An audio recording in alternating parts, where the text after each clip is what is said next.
Ολυμπιακέ του Πειραιά καμάρι, είσαι μια ομάδα μεγάλη δυνατή.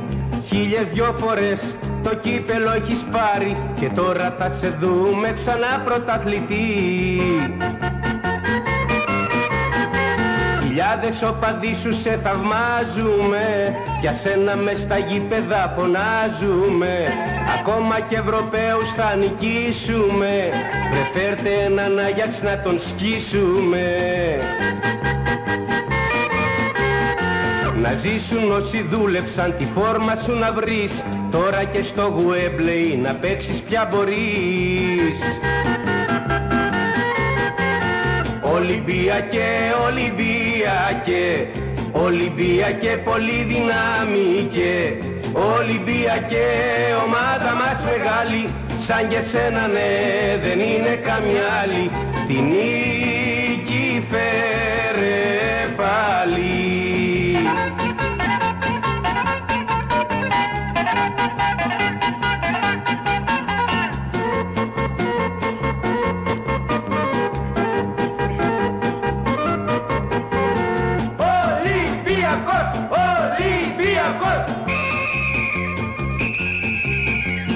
Άσπρη κόκκινη φανέλα ηλεκτρίζει, ο Ολυμπιακός στο αίμα μας κυλά.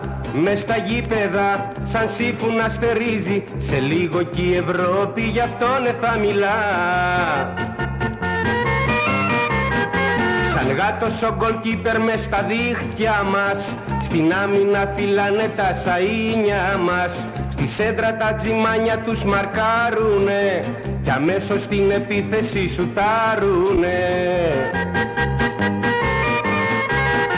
Κι αφού η ομαδάρα μας παίζει καλό φουτμπολ, γι' αυτό κι εμείς φωνάζουμε βάλτε τους κι άλλο γκολ.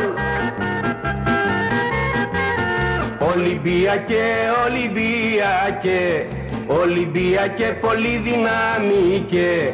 Ολυμπιακέ, ομάδα μας μεγάλη, σαν και σένα ναι δεν είναι καμιά άλλη. Ενίκησες και πάλι.